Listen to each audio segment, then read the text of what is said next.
Good morning, everyone, or good afternoon, or good evening, depending on where you are. So, welcome to my channel. This is probably like what, my fifth video. So, this one is I hope it's the final one that will be released. I think it's important for me to mention that because I think fear and perfectionism have been slowing me down in this process of finally aligning myself to the Word of God. You see, as you would probably understand from this statement, I am a Christian and I try my best, as most Christians do, to be in alignment with the Word of God. But it is not an easy thing. But regardless of whether or not it is easy, the main thing that should be in our mind is that it is possible because other people have done it, and therefore there's no reason to simply not do it. Either either even because fear is in the way, or because doubt is in the way, or because challenges seem to be way too hard for us to push through. You see, the Christian faith is an interesting one. Although I don't really know of that many, but it is an interesting one because of the change that it causes to happen within you. And to me, it's funny because not many people truly know what Christianity is. And my calling is to reveal to people what Christianity truly is about, but not in a way where I dive deep in Christianity itself, but I dive more into who you are according to the Bible. The tricky part about that is that it's not as simple as learning about you. Because you see, according to the Bible, which is um, known as the big book of truth, or the most ancient book that we've ever known, and the biggest one, the most influential one, there's this God that created everything, right? And after creating everything for 5 days, he decided to top it all off with us. And when he created us in his image. So I will go back to this story in the future because there's a lot to talk about just in this story. But he decided to create us in his image. And from then on, he gave us purpose. He gave us power, authority, and dominion. The tricky thing about learning our source is that we know for a fact that since we are created in his image, the main way to know ourselves is to know him. Now, you might think that, well, why not just study ourselves? Well, if you have ever known anything that has a reflection, you will know that the image simply points to the object. So whenever you have an image for any object, any reflection whatsoever, it simply reveals to you that there's an object that is being reflected. So for you to understand why that image is even there, you must first perceive where the object's at. And you will also have to understand that the image in itself is nothing without the object, because the moment you take the object out of the way, there's no image anymore. So the moment also that you take the reflector out of the way, then you stop having an image. So the image truly depends on the object and the reflector. So you might ask yourself, well, how does this compare to God? Well, God is the object. We are the reflection of him. So the way for us to reflect God is through our ways, through our life. This is the reflector. When we align ourselves to that, then we become the reflection. When you do not follow this course and you try to think yourself as the object, now things start to be completely upside down in your life because you are never meant to be that. in case you're not a Christian, it might be a pill that is hard for you to swallow. But at the same time, it shouldn't be, because you would probably understand that certain things are a little too challenging, or maybe don't make as much sense as they ought to. Because in every truth claim that are given to anyone, there's promises that are made. And you would experience that these promises are not completely there whenever you try to acknowledge or receive these truth claims in your life, if they're not the truth. And the Bible also emphasized that there's only one truth, known as the truth, the way, and the life, and his name is Jesus. So the Bible really talk about a lot of subjects, but I don't have time to cover them all today. So what we're going to do is we're going to try to cover one that is not truly the beginning, nor even close to the end, but it is an important part in the process of growing. And this part is the truth. You see, what God revealed to me was that, or what I understood from the revelation I got from him, is that there's threefold to truth, to the truth. And the first one is knowledge. You see, knowledge is the assimilation of truths. So it is you learning the different truth that will set you free. And God is the truth. Jesus is the truth. That's what he says in claim in the Bible. I will put a verse in the description for you so that you can go back and check it out. But he says that he's the truth. And he also says that know the truth and the truth shall set you free. So knowledge is the assimilation of truth. And knowledge is extremely important to God, although most people believe that it's not, because they believe that it's simply enough to have faith. Well, that's not what the Bible says. Because multiple times God will emphasize on the fact that these people die by lack of knowledge. And not only that, he even goes a step further to say that they go into captivity and they experience famish and misery because of lack of knowledge. So it's obvious that God wants you to know. The only thing is, just because knowledge is good doesn't mean that every knowledge is good. Depending on who you are, certain things are not to be known by you. It will simply not serve you in any way, and sometimes it will actually be a disservice. But this is a subject for another day. So that's the first fold, which is the knowledge part, assimilation of the truths. The second part is understanding. So this part is as important as the prior one, which is the part where you assimilate, not assimilate, yeah, you assimilate the different truths that you acquired. So I think I made a mistake. So knowledge is not the assimilation of truth, it's the acquirement of truth. It's you discovering different truths. Assimilation of truth is understanding, which is when you're wrapping your head around these truths. And it is an important phase as well in the Bible because it's known as meditation. Multiple times in the Bible, you will see that word being used for you to truly get in the depth of the word or of the truth, which is meditate on the word day and night, or meditate on the Lord day and night. This is the phase where you allow the word to take root within you. The word also known as the truth, by the way. So you allow the word to take root within you so that it may grow and expand, so that you may have more revelation and understanding of that word. And there's the third fold of the truth, which is wisdom. And wisdom is the final step. It's the fruitful part of knowledge or knowing the truth, which is you producing results. It's the practical side of acquiring knowledge. So to make it all make sense to you, it is like a seed that you plant. The seed is the word. This is the truth that is put within you.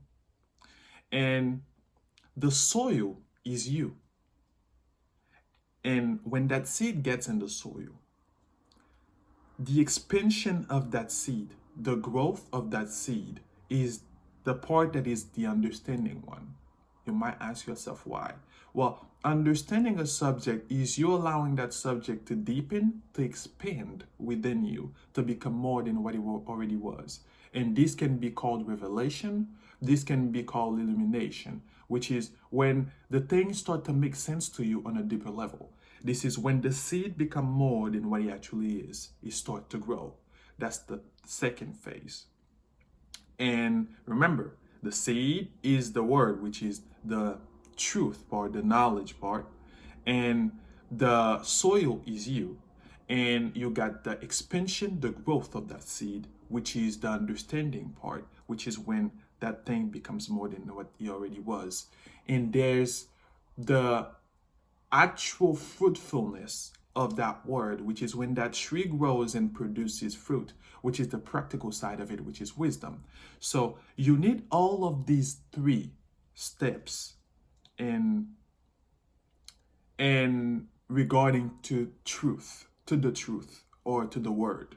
Because if you hear it and you don't do it, then you're foolish. Doing it is you producing fruit, because that's the practical side of it. Because that's the only way people can experience it through you. You cannot just say things without having no evidence or without you even following what you're saying. So the fruitfulness is the wisdom part, which is the practical part of the knowledge, which is you acting out what you've learned and doing it. That's why Jesus says, the one that hears my words and does it is like a wise man, because he brings wisdom, that built his house on solid foundation on the rock. And you have the understanding part, which is you meditating on the word, so that to quote the Bible, I think it was what was it? I think it was Joshua 1:8.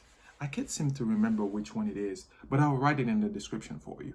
But it says that this book of the law shall not depart of your mouth or of your lips. You should meditate therein day and night, that you may observe to do. So you need to meditate on it so that you can observe to even do it. Because it's your meditation on it that causes it to become more and more, to the extent where you desire to do it. And again, the first part, which is you acquiring it to begin with, which is you acknowledging the law, the word, and knowing more about it to even get to understanding part and to even get to the wisdom part. So I know this explanation was extensive, but I truly want you to have an understanding of that, because it is crucial. Because when you understand the way your mind work, you will understand the necessity for you to do these things. I don't really have time to go in depth onto that specific thing I'm going to say. Let's hope I do. But basically, you have an idea, you have the meditation on that idea, and you have the act, which is when something comes into your mind, you think about it and you meditate on it, which is you continue to think about that thought. So let's say that something just went through your mind. Oh, I think that maybe I should start doing music. And this just went through your mind as an idea, which is a thought. And all of a sudden, you continue to meditate on it. Oh, I would probably need this. I would probably need that. I would probably need to buy this. I would probably need to talk to that person. This is meditation. You're contemplating the idea that you already had. Now, because you're contemplating it, you're creating pathways in your mind to achieve that thing. Even if you're not trying to purposefully try to achieve that thing, but the simple fact that you're meditating on it is creating that possibility. The more you do it, the more that pathway becomes clearer, and the more that you're about, the easier it is for you to act it out without it being a challenge or a struggle. But first, you must have the understanding and meditation process for you to even get to that. And once you act it out, which is you doing the thing that was already in your mind from the get-go, then you can actually see physical evidences of you, of what you already had in your mind. So it first starts in your mind and then goes in the physical realm. So this is an extremely important thing to understand. Like, I can't stress it enough, because in the future, the more I will discuss certain things with you, this will be the process that will have to use to truly understand the things of God and to get deeper in them. I know that you watching this might not be a Christian. You might just be a beginner, and it's fine, because the things that we'll dive in, I'll try to simplify them as much as I can, because it is crucial. Unfortunately, as you probably understood, or in case you missed it, because we're in image, we're created in an image of an object, which is God. Without the object, we simply don't exist. If we try to take the form of an object, it becomes an issue, because we're not a source. We are resources. So we will lack the ability and the core, I don't know how to explain that properly, but we will lack the core fundamentals to sustain the goal of being a source. Because as resources, we come from somewhere. We're not the source of something. And therefore, when you try to mess things up and play around with things, our life become completely out of balance and out of control, because we're trying to be someone that we're not, instead of aligning ourselves to what is already written about us. Because although we are creators, because we are in an image of God, we are mostly choosers. Choosers, which is we have the ability to choose. Most of the things that we will experience in this world are not things that we created, but things that we chose. When we choose a path, there's the consequences that comes with that path. You don't simply choose a path and you create everything along the way. No, that's not how it works. I wish it was that way, but it's not. That's why you have people that made a choice and regretted it, because you don't create the different realities that will come about from that choice, but you can have an idea about what they are. So you mostly choose, you don't create, although you can also create. But in order for you to truly do so, you must be in alignment with the Creator, so that His nature can be poured onto you, and you may actually become the one He called you to be. So I think that's it for this video. I simply wanted you to have an idea of what we plan on doing in the future. Concerning me, I desire for us to know truth. My biggest dream is for me to live in a world where everybody gets along. And I know that this is it seems like a foolish dream, but I will keep it. I will keep it in my mind, because I believe it to be possible for people to truly live together. But in order for this to happen, they must first know who they are. It's simply impossible for them to do so without knowing so. Because until they know who they are, they will continue to adopt and live in an identity that is not theirs. And this would mean that certain people will live according to what somebody told them they were. And although they will accept it, some part of them will never be comfortable enough with it. And that's why they will endorse things that is not compatible with the value that they truly have, things that is not worth their time. And they will desire things that does not align to their core nature. And because of this, they will be out of balance. They will do things that don't make sense to who they are, and therefore their life and result will not make sense.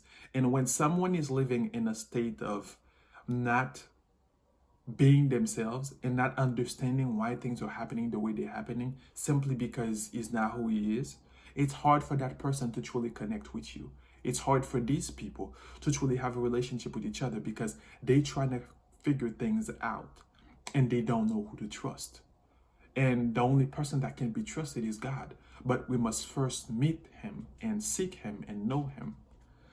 So this podcast, or let's say this channel, is for us to find out more of who we are, so that we may understand the power that dwells within us and the power that we're called to manifest in this world according to the one that created us.